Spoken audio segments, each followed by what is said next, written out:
Let's talk about relative motion. Now you might think I'm talking about, say when the in-laws finally decide to go home or after spending a lot of fun with you, but those aren't the relatives I'm talking about. Relative motion in this situation is talking about the idea that when you view the motion of an object, it kind of depends on your motion. For example, a person might be going down the street at 60 miles an hour in the back seat of a car, and they look like they're moving really fast, right? Well, not if you're in the seat next to them. If you're in the seat next to them, they look like they're just sitting there because you're moving just as well as they are. This is called Galilean relativity, named after that guy who dropped the 2 balls off the Leaning Tower of Pisa. So let's suppose that a cute little red car moves that distance from a starting point, and at the same time a slightly less cute blue car moves that distance from the same starting point. Now we want to talk about these as vectors. They are arrows after all, so we're going to talk about them as displacement vectors. Let's call this delta x sub ag, and by that I mean that we're talking about this as car A, and this is the displacement of A relative to the ground. Okay, we'll call this G, maybe that's the starting point. The other one we'll call displacement of B relative to the starting point G. This is car B right here. Now the obvious fact here is that B moved further than A. How much further? Well, from the point of view of A, car B is this much ahead. That is the displacement of car B as seen by or relative to car A. That's why this is called relative motion.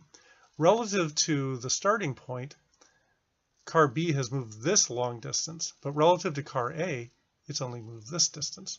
Make sense? So what becomes clear is the concept that all motions depend on a frame of reference. That is the point of view of who's ever observing the motion.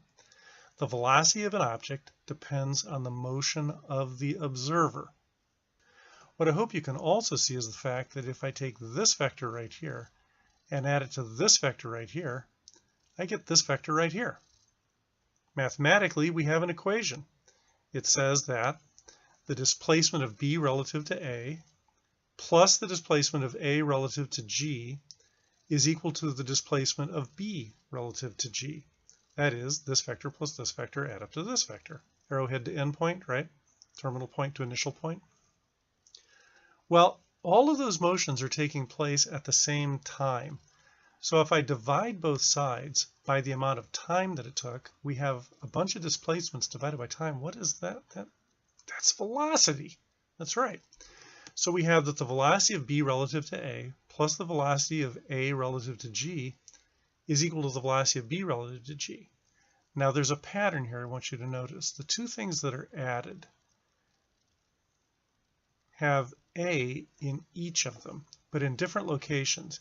Here A is in the second position. Here A is in the first position. This is the velocity of B as seen by A. The velocity of A as seen by G. Got that?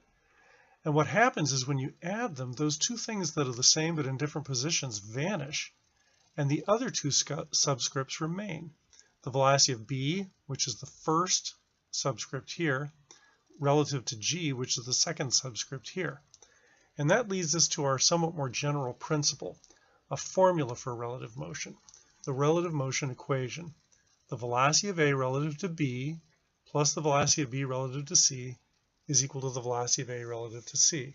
Can you see, no pun intended, that it follows that pattern that we just described? There's something else about relative motion. Suppose you're in a car going down the highway at 60 miles an hour and another car passes you going 65 miles an hour. From your point of view, you see that car passing you at 5 miles an hour. It's moving at 5 miles per hour in your positive direction. At the same time, the driver of that car is seeing your car from their perspective as moving backwards at 5 miles per hour. And so when you reverse who's being observed and who's doing the observing, the velocity reverses as well. And that's the concept that the velocity of the velocity of A relative to B is equal to the opposite of the velocity of B relative to A. Those two concepts are the ones that we're going to be doing for the rest of this video, because they're the basic facts of Galilean relativity. So let's try a quick example. A car is driving east at 25 meters per second, while a truck is driving west at 17 meters per second. What is the velocity of the truck as seen by the driver of the car?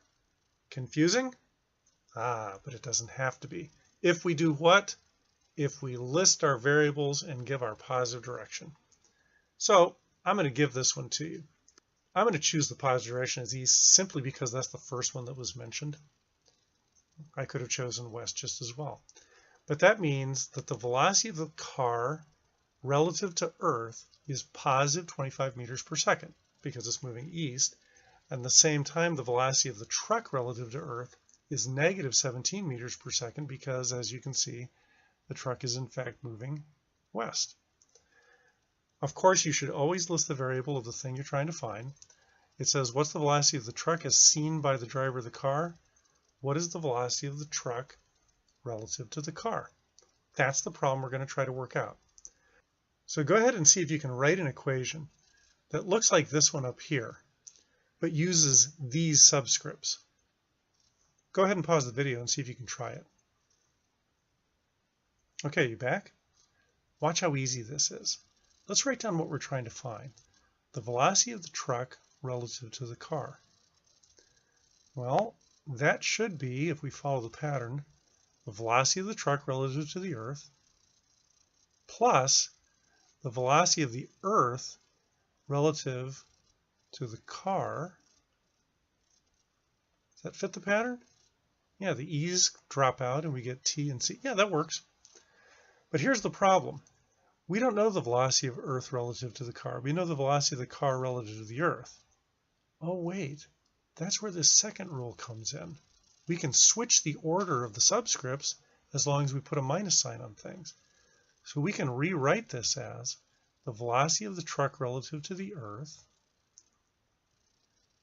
minus the velocity of the car relative to the Earth. And so now we can plug in some numbers. The velocity of the truck relative to the Earth is negative 17 minus the velocity of the car relative to the Earth is 25. And sure enough, we get negative 42 meters per second. Now, that's the answer according to the equation. Does it make sense? Well, what this is saying is that the truck will appear to the car's driver or any passenger in the car to be moving in the negative direction, that is westward, at 42 meters per second. That actually makes sense because the car is moving this way at 25 meters per second and the truck's moving this way at 17 meters per second.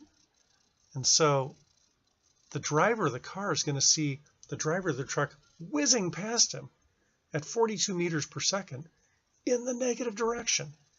So it all worked out. Got it? Isn't it cool to be able to use these equations to take a complicated problem, list variables, and turn it into something easy? It's pretty amazing. It works for two-dimensional motion as well. Let's suppose that we're talking about some airplanes now. Plane A is traveling 30 degrees south of east at 540 miles per hour, while plane B at the same altitude is traveling due north at 430 miles per hour. What's the velocity of plane A as seen from plane B?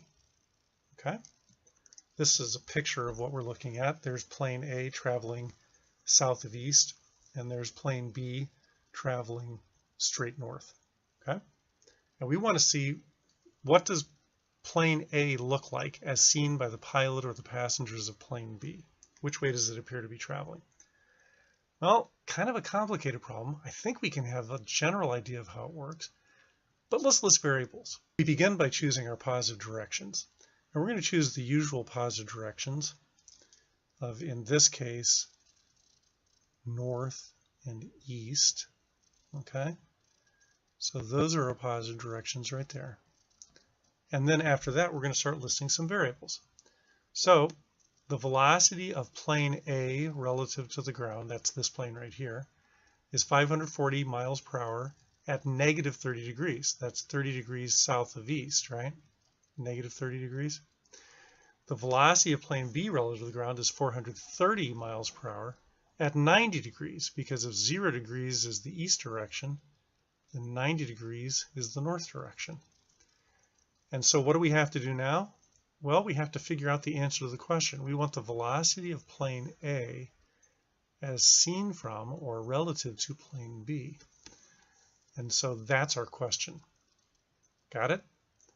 Okay, pause the video. See if you can write out a relative velocity equation that employs those three subscripts. Turn the video back on when you're finished. Okay, I'll bet you got it right. You see, the velocity of plane A relative to B is equal to the velocity of A relative to the ground plus the velocity of the ground relative to B. See how G is in the first or the second position in the first velocity and the first position in the second velocity? As long as it's in two different positions, it's going to drop out and give us the velocity of A relative to B.